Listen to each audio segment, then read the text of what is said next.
introduce William Paul Young, author of The Shack. Thank you. It's been a while since I've been on an actual stage like this. I mean, this is like a theater stage. I love theater. It's so interesting in all the rights conversations that I didn't know about and everything else and the contracts and everything else. I kept the theater rights. And I did that on purpose because I love theater. I grew up doing theater. I traveled with a traveling drama group that went all over parts of Canada at one point. Did a one-man show at one point, and so theater has been in. I was in high school. I was in our town, and I was the local preacher's kid. Right, I'm a preacher's kid, so they gave me the role. They gave me two roles: the atheist professor and the town drunk. And I killed it. All that rebellion came out in two roles. So I'm really grateful to be here. Spent some time with Jeff today and am incredibly impressed at what he has done. And the theaters that are involved in it and all of that. Is GIG here? GIG and Greg? There you are. Is Brittany here? She is not. Okay. I just wanted to say hi. And thank you for being here. And, you know, our conversation is about grace and grief, so I thought I'd tell you my favorite joke. And, you know, because some of you know my favorite joke, because it's been my favorite joke for a long time. And, but I thought, that's a good way to start. I haven't told that joke for a long time. And it's a standard guy gets to heaven joke, right? And he sees the pearly gates, but he's not sure what he's supposed to do. I mean, do you just walk in? And Peter, who happens to be on, it was his shift that day, he sees the consternation on this guy's face, and so he walks out to him and says, "What's up?" And the guy goes, "Well, I'm not sure what I'm supposed to do. Do I just like walk in?" And Peter goes, "Well, it depends." And he goes, "It depends like on what?" It depends on how many points you have. You have to have points to get in? He says, "Oh, yeah. Well, how many points do you need?" He says, "You need 100. He says, "Oh, 100 points. Okay. Well, Peter, for the last, 10 years, I've been, on Saturday nights, I've been down at the soup kitchen on Saturday evenings, helping with the poor, feeding the poor." Peter goes, "Oh, yeah, I'll totally give you a point for that." He's like, "A point?" He says, "Totally worth a point." He says, "Well, I was a pastor for like 35 years. I mean, Negative 5 points. Spoken as a pastor.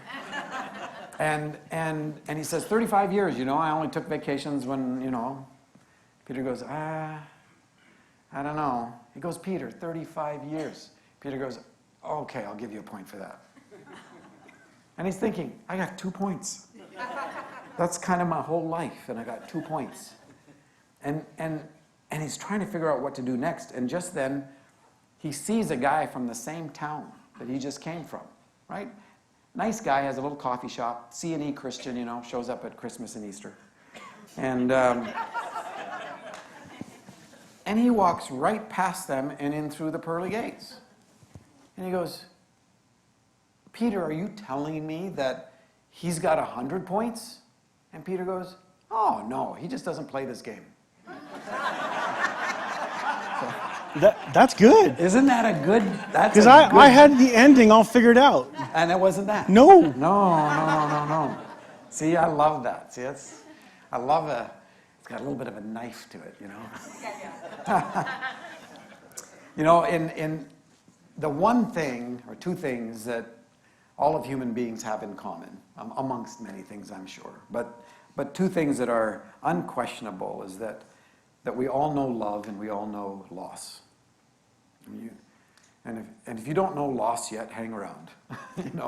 But anybody that's our age, yeah, pretty much we all know loss. And loss comes in so many different forms.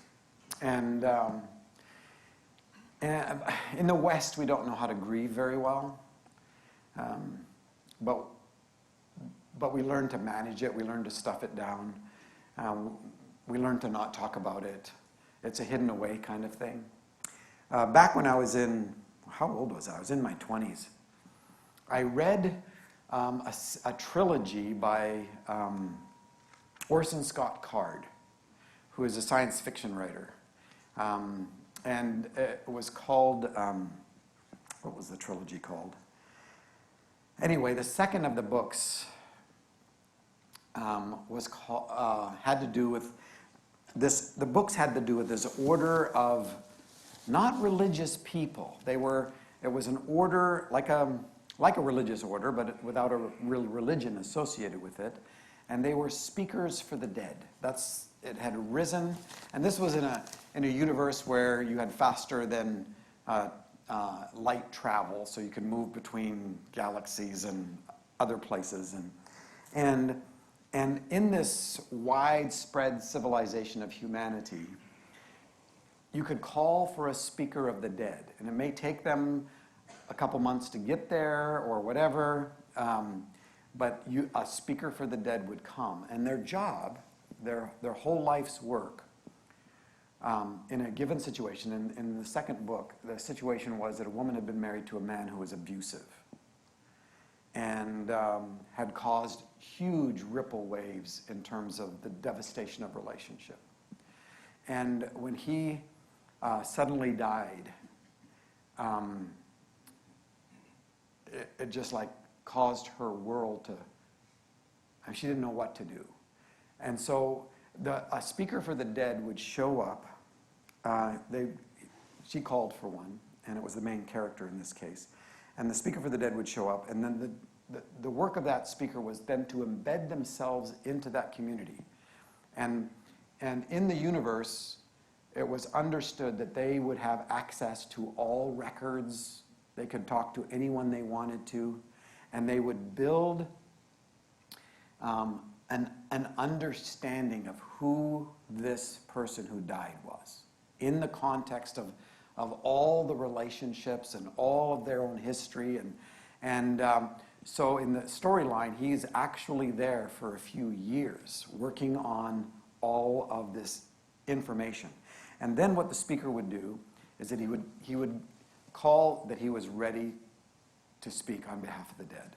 And the entire community would gather together, and he would stand up inside this community and begin to unravel this person's life so that they could actually comprehend. And it would bring closure and understanding and allow people to grieve, because losses don't just happen in one spot. They ripple into our lives, right? Anybody that, grief, that it comes in waves, yeah?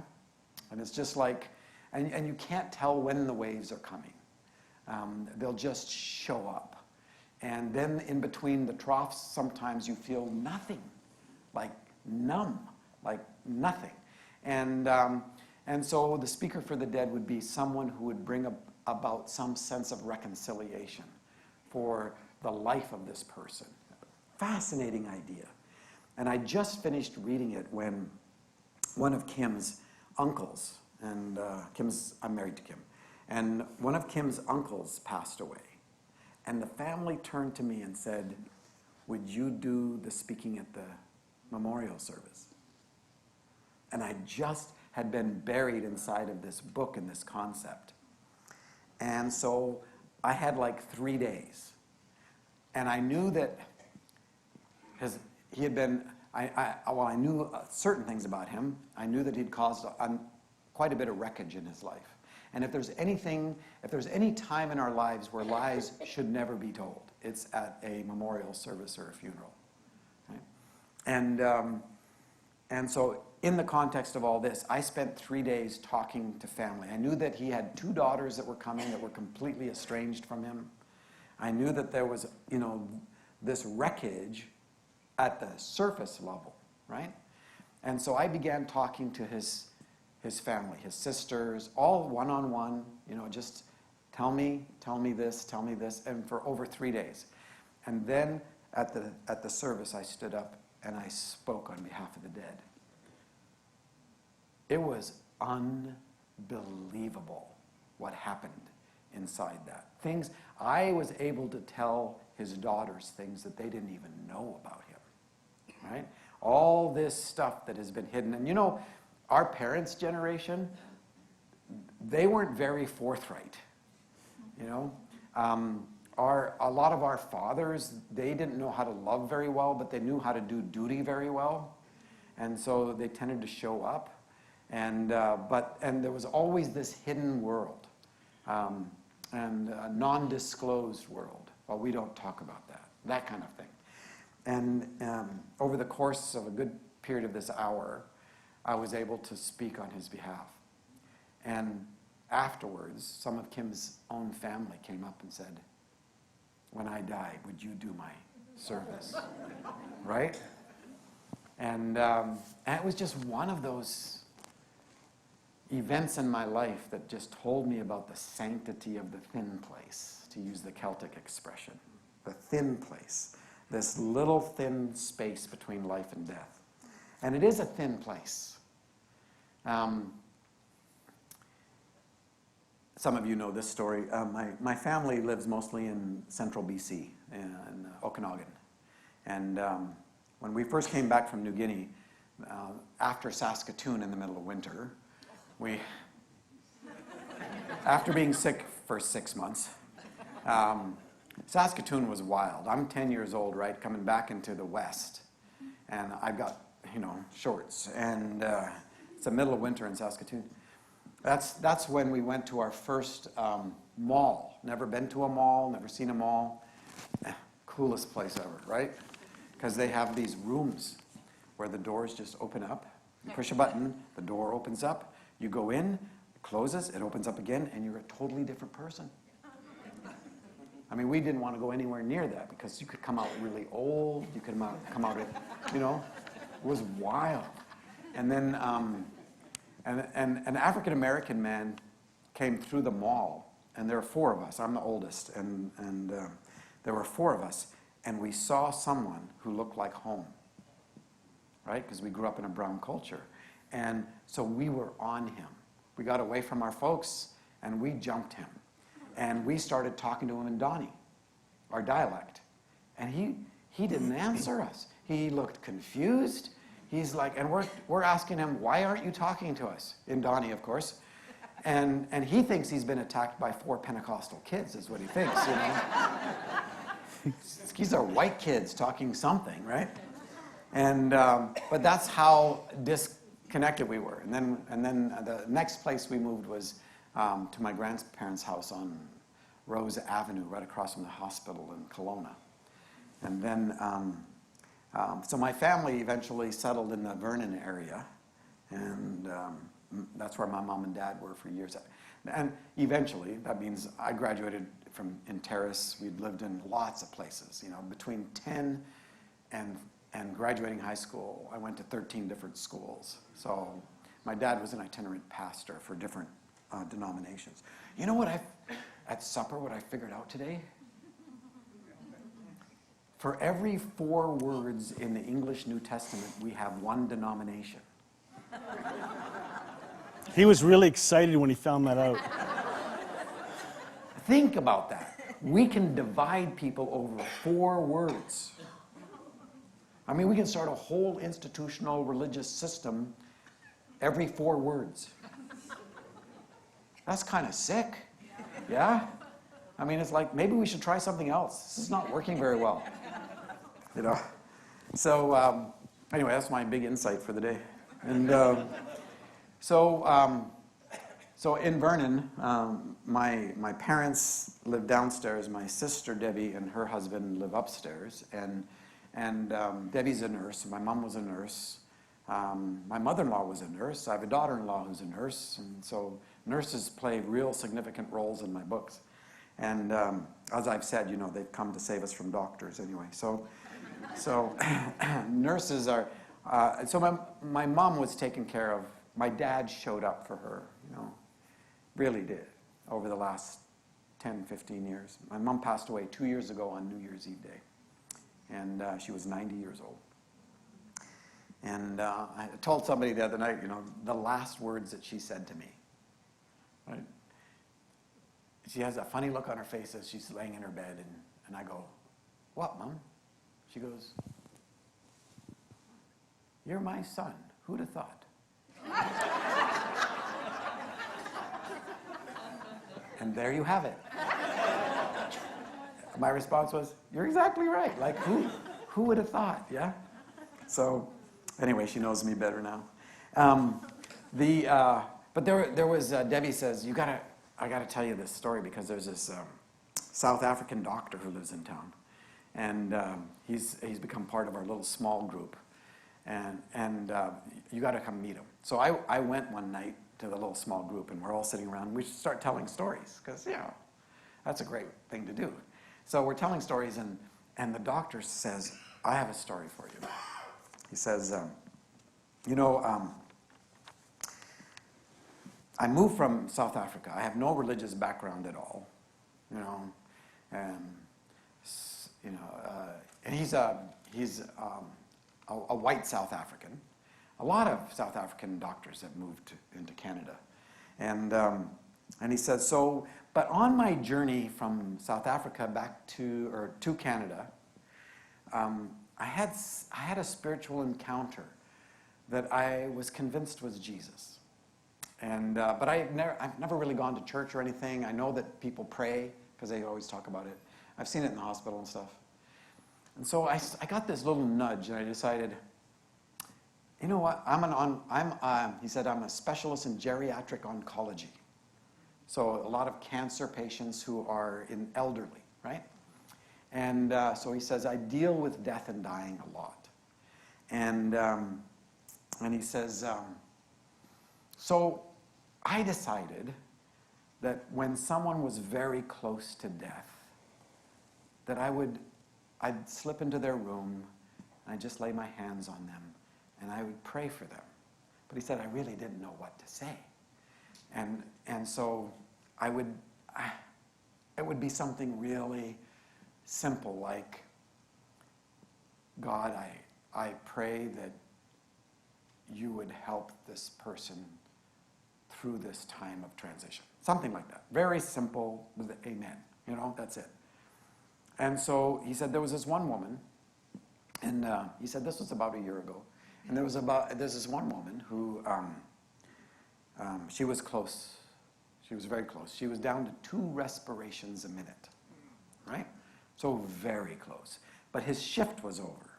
So he decided right before he left for home, he would go in and pray for her. And he walks into her room, but her family had arrived, and they had gathered around her bed. So they were right around her bed. So he just simply drew the curtain that half the room, right?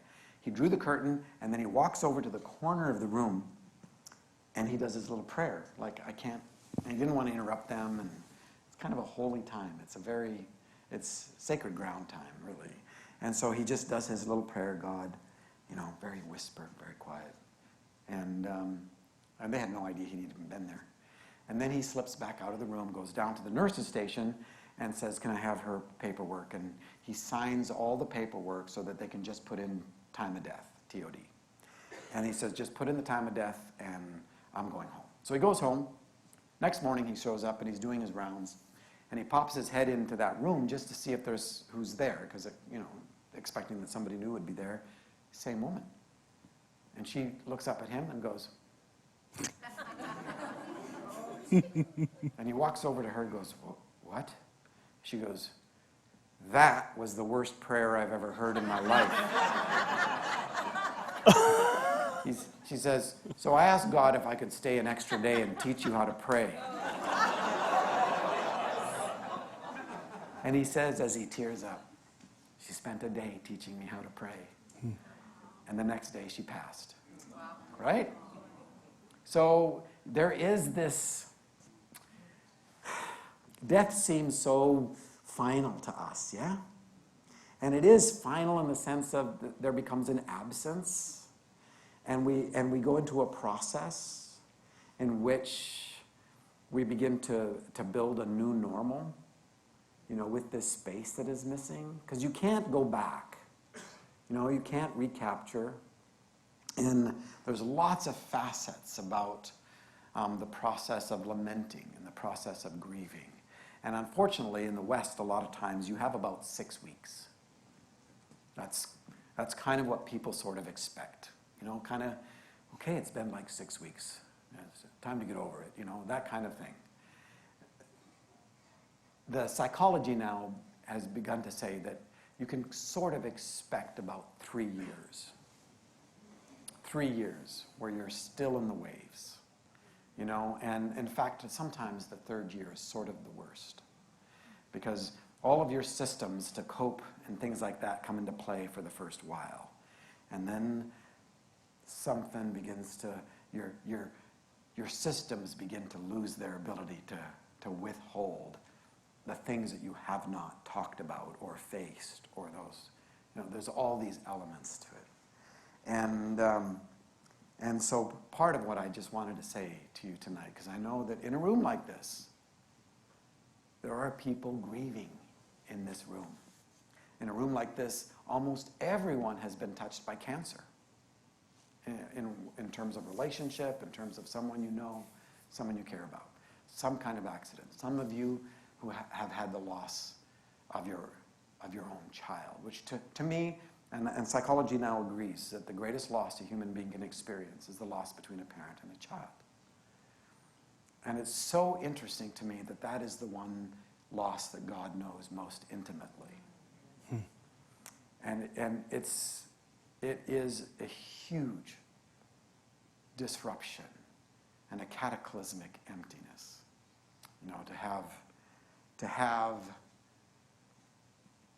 a broken heart and empty arms, you know? And so part of what I want to say is give yourself some grace. And I grew up in a modern evangelical, I'm a missionary kid, preacher's kid, so, you know, I'm part of the community that always had all the answers. You know, and because we didn't know how to face our own mortality and our own fear and our own death, then we responded from the head and said all kinds of stupid things with the best of intentions. And I don't know if you've experienced, some of you have experienced, where people, you know, they want to say that it was part of God's will, or they want to say that it was ordained, or they're going like, well, they're in a better place. Who gives a shit, right? I'm serious. And because in that moment, all you know is they're not here, yeah? And there comes a point where we have to begin to embrace the process of this, because it isn't just an event. It is a process. And it's like, but, you know, how many of you seen the movie, The Shack? Oh, good. There's a lot of unbelievably beautiful things in that film. And I didn't expect to be involved, but I got absolutely enfolded in by Lionsgate, by Gil Netter Productions, Gil and his wife Lonnie, by Stuart Hazeldine, the director. I got to be on set. I'm in a cameo. It lasts like two seconds. But, but if you look, you will see kind of an older, balding, short, white guy walking behind Tim McGraw through the neighborhood. And Mr. Rogers. yeah, really. It was so great. And but one of the things that happened on set, well, two of them, I'll tell you two of them because they relate to this topic. One of them was, because you don't shoot a movie in sequence, yeah? It's all shot depending on when the actors are available and when the sets are, the locations are available. And so they are shooting different things at different times, and later the editors will begin to amass all of this. And you know, even when they shoot a scene, they're going to shoot it 10, 15, 20 times. And so usually you're doing one scene all morning, take a break for lunch, one scene all afternoon, all that. And one of the scenes is when Mackenzie is bringing the body of Missy down from the mountain. And so Stuart, who plays Mackenzie, he's a very serious actor. And And in fact, I got a call from Lionsgate, and Lionsgate said, Paul, would you consider coming on the first day shoot and praying a blessing over the entire cast and crew? Right? Yeah. Yeah. And so I got to do that. That's the day that at the end of the day, Gil goes, hey, Paul, you want to be in a cameo? Right? I'm going like, because I had no rights and no creative control. But I'd gotten to look, they asked me to look at the script, they'd asked me to be involved in talking about the actors, who would be good, all that kind of stuff, yeah? So I'm going like, cameo? Like in the movie Cameo? He goes, yeah. He says, I've never done a book adaptation and the author was alive, that I didn't put the author in the movie somewhere. It was good to know I was alive. And so I said, sure. I'm thinking, my kids, they're going to love this. I wish they were here, you know. And I said, what do I have to do? He said, it's very simple. In this scene and this shot between Mackenzie and Willie, all you have to do is walk. You're in the neighborhood. You're just walking through the neighborhood. That's it. Piece of cake. I've walked my whole life, almost. Yeah? Thinking like, easy. The problem is I normally don't think about walking.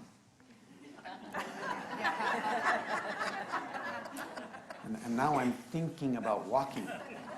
And it's like, oh my God, I don't know how to walk. I mean, it only took 5 takes. I'm serious.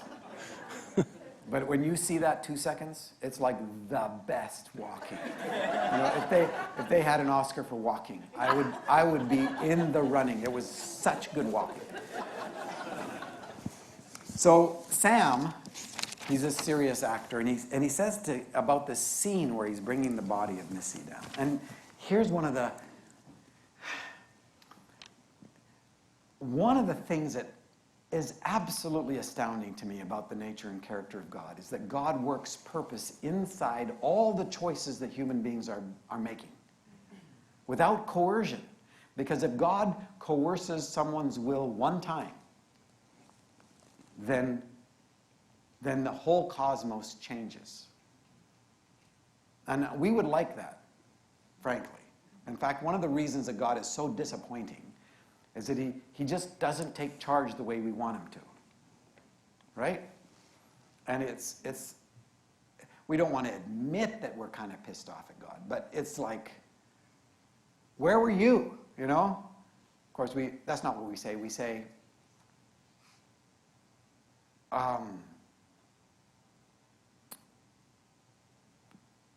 thank you for this food. May it bless our bodies. Amen. That's what we say. You know, not very honest. Because you don't want to tell God the truth. I mean, you know.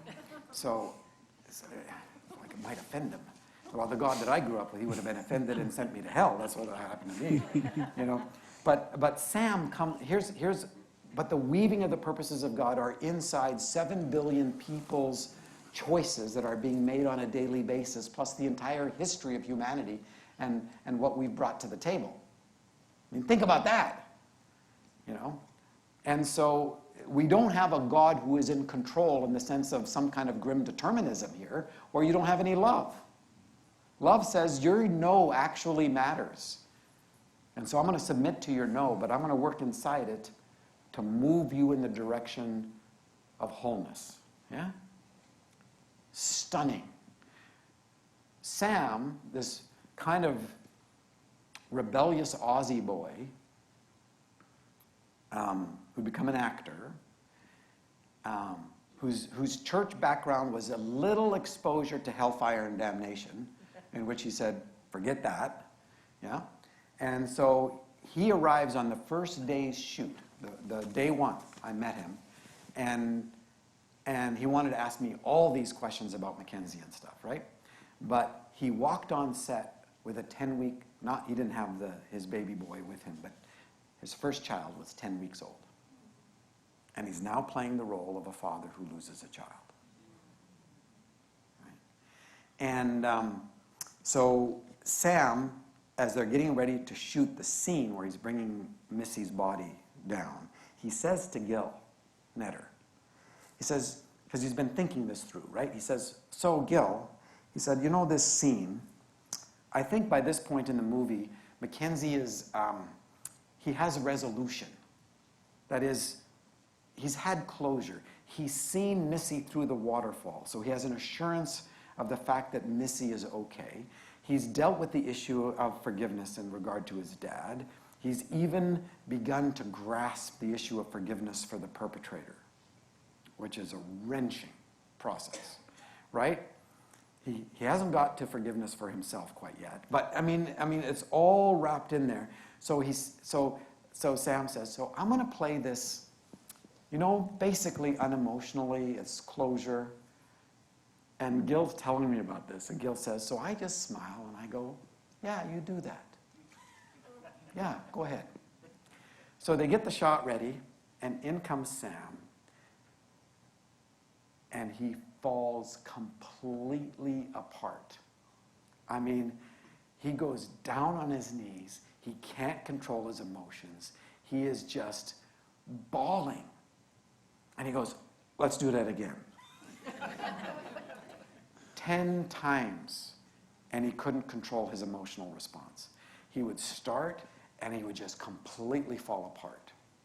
So in that scene, when you watch it, and I've thanked God so many times that Sam was so overcome with emotion, because that scene has been a catalyst for so many people who have told me that scene allowed me to grieve. Yes, he has a real sense of where Missy is. Yes. But that doesn't resolve the grief. And he needs to feel it. And he needs to feel it to the core of his being. I mean, and it's a wrenching scene. I can't see that scene without bawling. So the other part of that is that then they take Missy's body, Jesus, and he puts it into the casket, yeah? And Joseph Nemec, who is a set designer, hand-built that casket. He's a woodworker.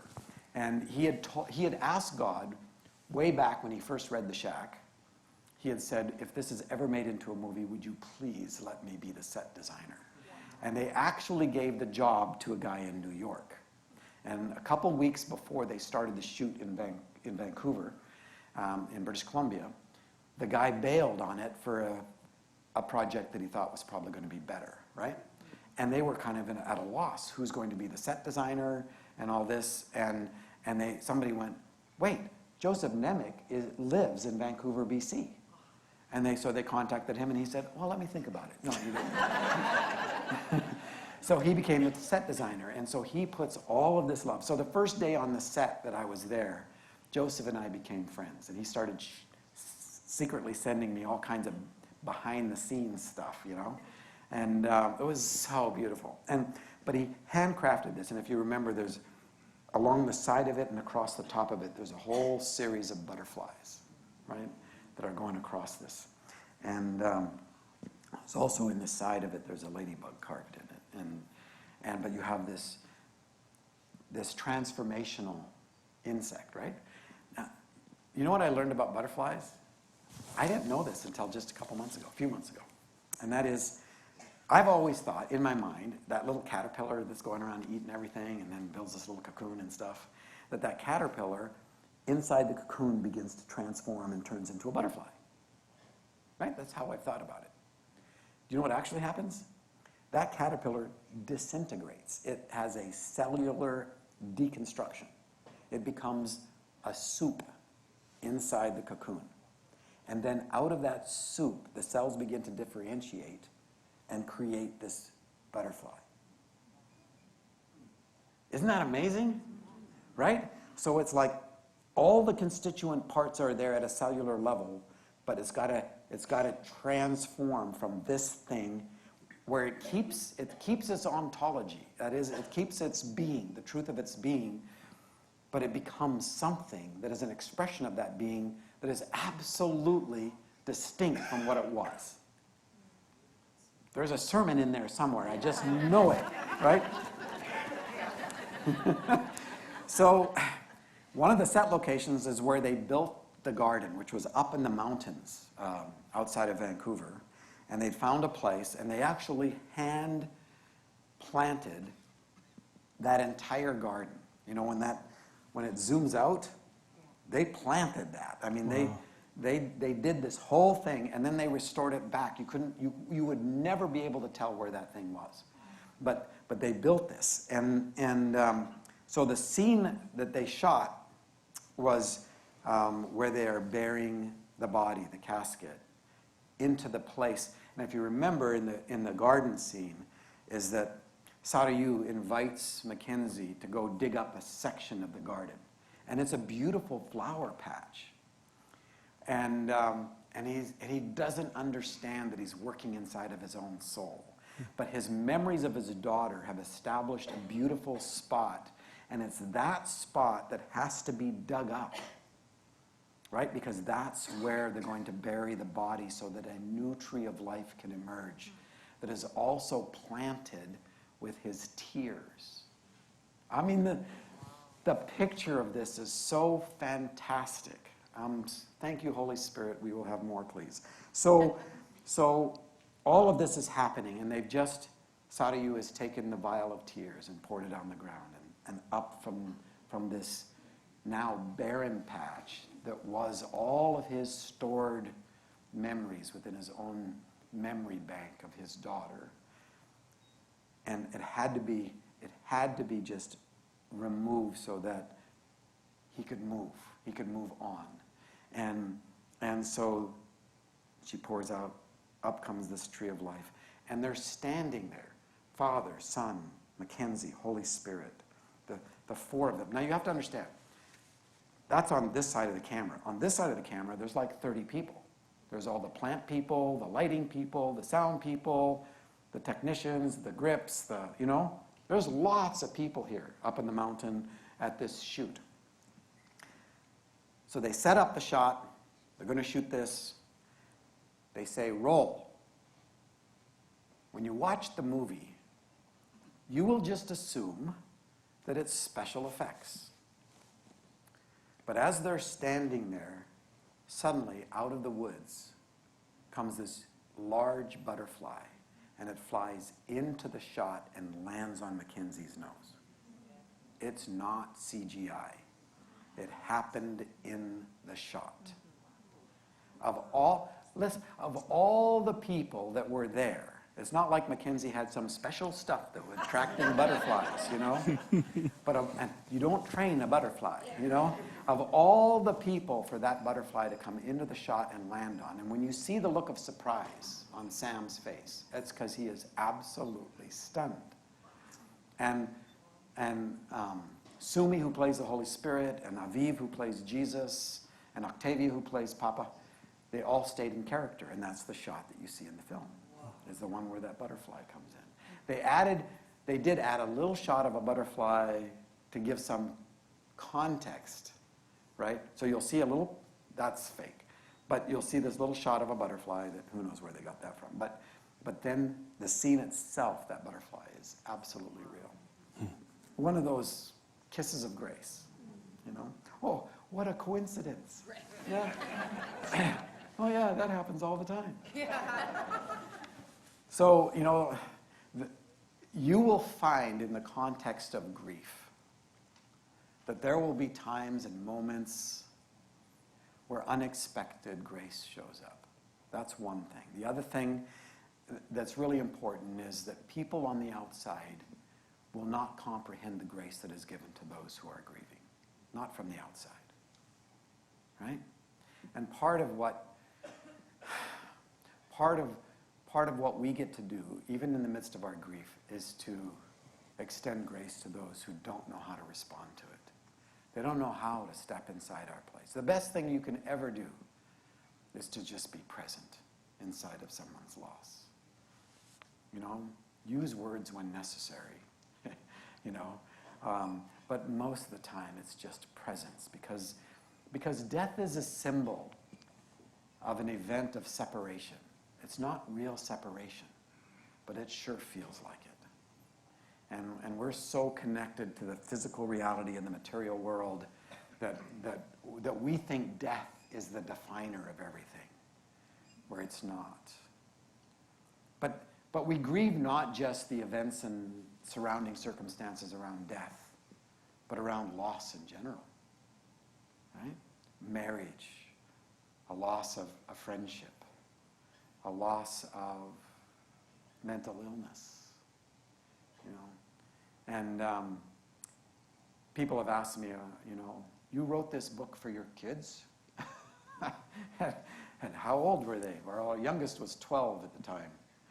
And I said, so you write a book for your kids as a gift about a serial killer who abducts and murders a little girl. Are you okay? And they go like, why? And I said, well, you know, what Kim had asked me to do is to write a story.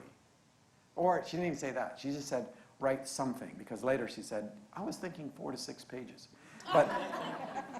But write something as a gift for our children that would put in one place how I think. And I come from a very theological, religious world. And I don't remember not thinking about God.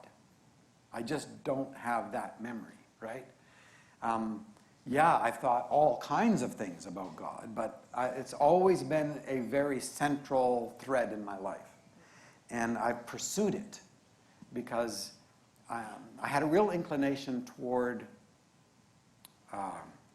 angst and depression and that. And it's like, I need meaning. I need something that matters. And if it doesn't exist in the realm of there being a God, I don't know where to look, because it didn't take me long to deal with philosophy of materialism to know that it was absolutely bankrupt, right? And same with a lot of other philosophical positions. It's like, so you just make up meaning? That's what you do? You know? So how can you say it's wrong to kill someone? It's just like convenient, or it's just like, you know, it's a way that we can keep our society going so that you can get more money. Or what's the deal here? Do you understand what I'm saying? And evolutionary biology as a basis for materialism was like, great, that sounds just like my church. You know, instead of a piece of crap, you're a piece of slime.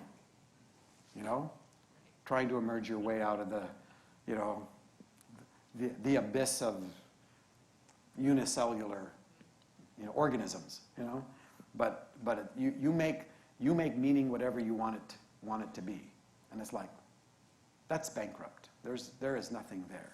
That means that any sense of love or joy and all that stuff is just mythological. And you know what? Even those who in their minds hold to that, in their longings don't. I have a friend who, this is a great story. You like stories? I hope you like stories. Some of you have heard a lot of my stories. But I have a friend who went on eBay and bought an atheist soul for $504. You know the auction thing online? Well, there's an atheist selling his soul, Hemet Mehta. He was selling his soul, and he said for every $10 somebody bought, you know, paid for his soul, he'd spend an hour in the church of their choice. That was the deal. So my friend, who's an ex-pastor, he'd rather paint houses than preach. And but he went online, and he does stuff like this. Jim is his name, and Jim bought Hemet Mehta's soul for $504. That's a recession. And just atheist souls do not go for what they used to, let me tell you. So then Hemet, who has a job, started getting into conversation. Well, Hemet has a best friend named Matt Casper. And Matt Casper and Hemet were talking about this deal that Hemet had got out for $504. And Jim was involved in that conversation. And Casper, Matt, he says, would it be okay if I kept Hemet's agreement, right? Because he's got a job and a family and stuff like this, he says, I've got a job, but I'm independent of it, and I can do this. So Jim and Matt went to churches all over the United States of every sort, high church, low church, very rigid churches, very Pentecostal churches, and they wrote a book together called Jim and Casper Go to Church. And you can get it in your Christian bookstore.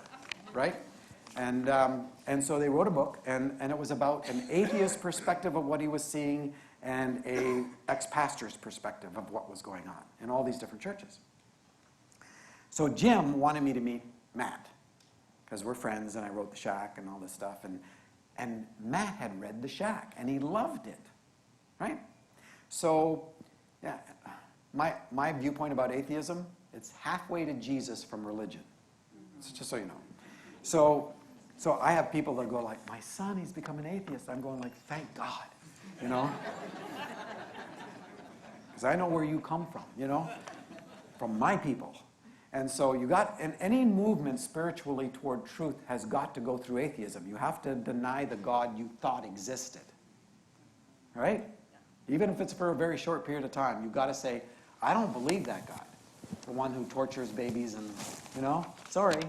And so I was speaking at a big book fair, something in San Diego. And Jim was down there, and Matt came to meet me. And so Matt comes up, and the first thing he says to me is, you know that I'm an unbeliever, right? And I went, no, you're not. He goes, yeah, I am. I said, no, you're not. I am so. I mean, he's like kind of upset that.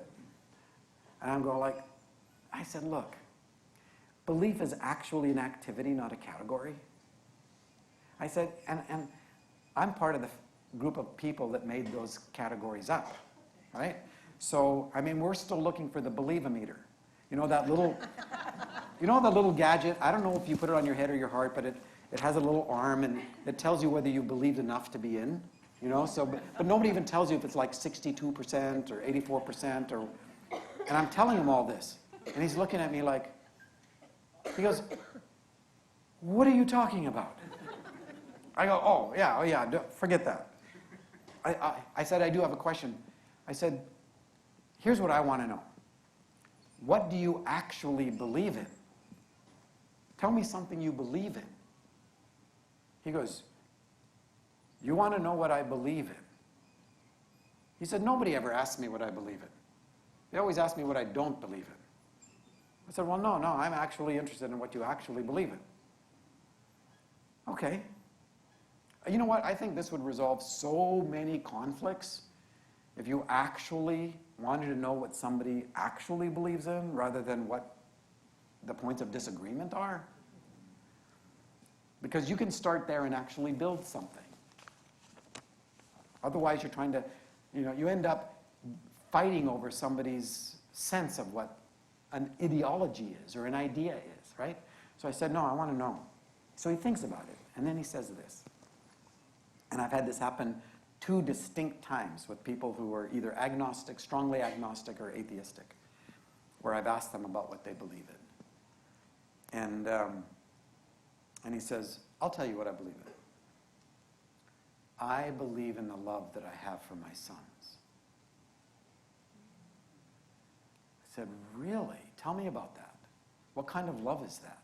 Because obviously it's not romantic love. He said, no, it's... He said, Paul, I did not know I had the capacity to love like this until I had my own children. I would die for them. And it's totally irrational. But if somebody pointed a gun at them, I would step in between and take the bullet. I said, so could I define this kind of love as other-centered, self-giving, sacrificial love? And he goes, that's exactly what it is. You know what the Greek word for that is? Agape. And so he's just told me that he believes in agape. And the scripture is God is agape. Other-centered, self-giving, sacrificial love. Right? And so we talk about that a bit. And then I say, well, tell me about, what do you think about life? What do you think about life? And Jim had told me one thing about Matt, is that he loves quantum theory. And he loves the elegance of the natural order, right? So I just lit the match, and he went off. And he's telling me about the incredible, like it's almost too beautiful to even think that this could happen by chance kind of stuff, And so for about 15 minutes, he just riffs on this. And then I said, I got one more question for you. I know you love your sons. Could somebody relate to you in such a way that is, to your sons, in a way that is wrong? It's just wrong. And he says, absolutely. Absolutely. And I said, Matt, look.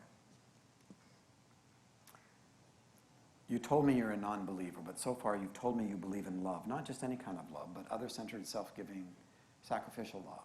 You believe in life, and you believe in truth. And you're trying to convince me you're an unbeliever. He says, I know what you're doing. We talk for another hour, about an hour, and Jim's there the whole time. And then Matt has to leave, and he gives me a big, long hug, and he whispers something to me that Jim overhears.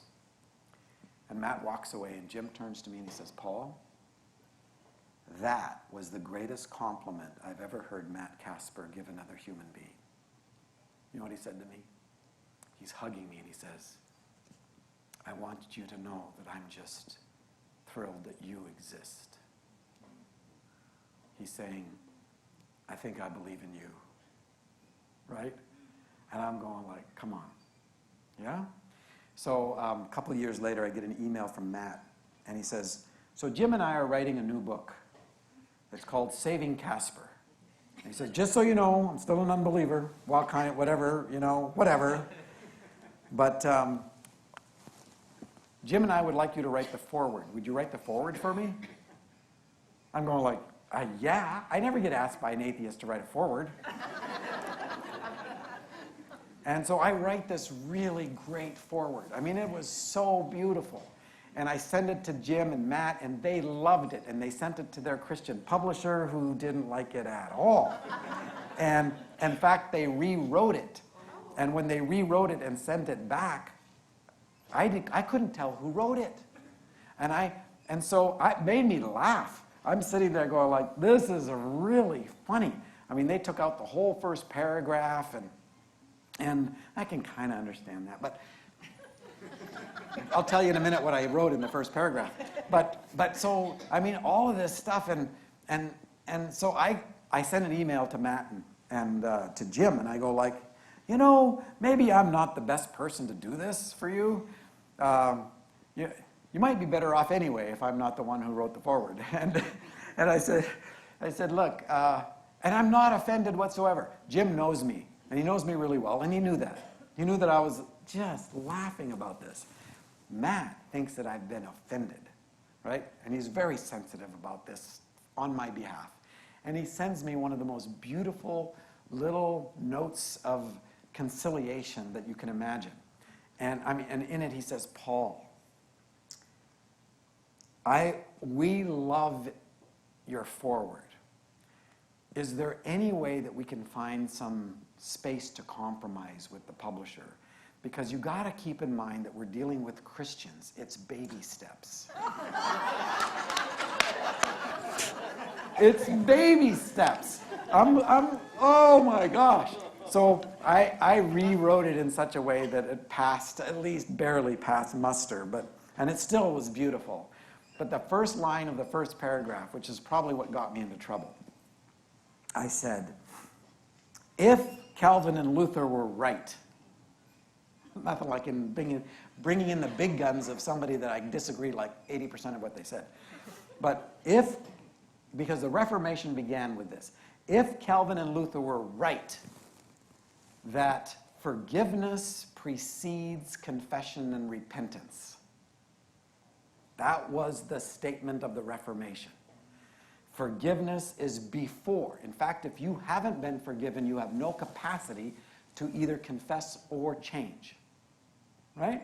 Which was absolutely contrary from what had become instilled in the Catholic world, where you go through confession and then you repentance and then you get forgiveness. Now, we've gone back to that. My people have, anyway. But I said, if Calvin and Luther were right, that forgiveness precedes confession and repentance, then it follows that forgiveness precedes belief. That was my first sentence. And I think that's what freaked them out. Because the publisher they were my people. And so that's why it had to be reworked.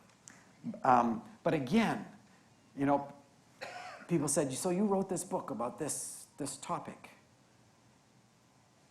Why did you pick this scenario? And frankly, I thought about, when I was doing this, I'm thinking like, why am I picking this scenario?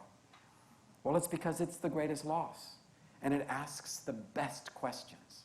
Because I've got kids, and I don't want kids growing up with the God that I did.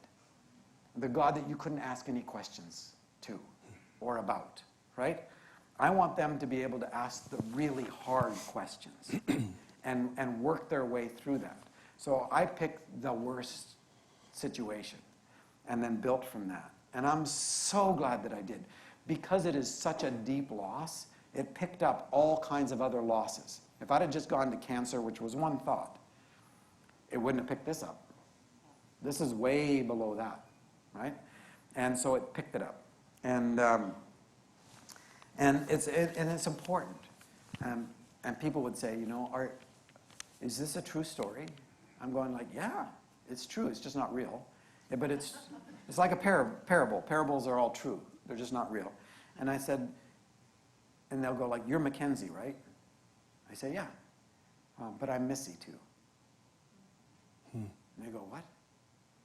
There was a woman, Leanne Stewart in Nashville, wrote me soon after the book came out. She put it the best that anybody ever has. And she wrote me a note. She said, you know what? I don't know who you are. I don't know anything about you. But my sense is that Missy represents something murdered in you as a child. Probably your innocence. And Mackenzie is you as the adult trying to deal with it.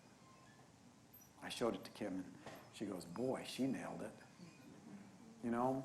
So we've had the losses in our life. I mean, when Kim and I were first married, less than a year, Chad had been born. Chad was born 4 days from our first anniversary. Kim says, best anniversary gift I've ever gotten in my life.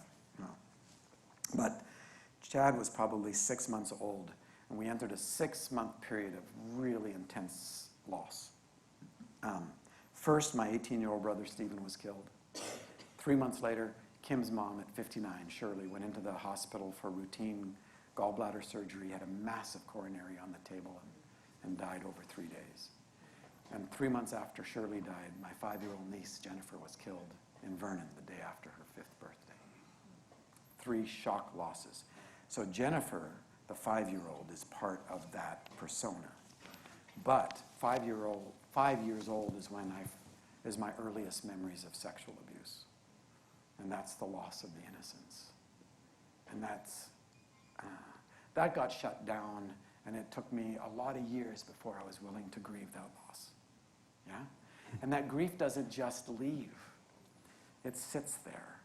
As a result of those kinds of losses, I buried a whole bunch of stuff. I disassociated a whole bunch of stuff. You know, between that kind of loss and the fury of my father. You know, the ripple effect into my life was really significant. And so when I was creating Missy, I was wrapping up my own child. Because when I wrote The Shack, it was the year I turned 50. And it was the first time in my life I felt like finally I'd become a child. Because I had no memory of being a child. You know, my memories were all wrapped up in survival. Hey, Paul? Trying to figure things out. Go. Yeah. Can we come back to this right after a break? Yes. Because... This is a great stop at point. Yes, because... We'll start with the questions after the break. Yep. We'll get to them. Probably not. No, that's okay. We'll get to one. What's really funny is you're ending with my very first and probably a really important one. Because when you started tonight, you began talking about the permission to grieve. Because many people do not have the permission. They've been told they got to follow the 5 stages of grief, and it happens this way, and there's no concept. Yeah. And so I want to dig into something, because something you told me last week, I want to share with this group, and I want you to explain it. Okay. let's come back to that. 15-minute break. We'll just take a little bit of time, leave the live stream running, and let's just take a break. Thanks. Hope you brought your sleeping bags.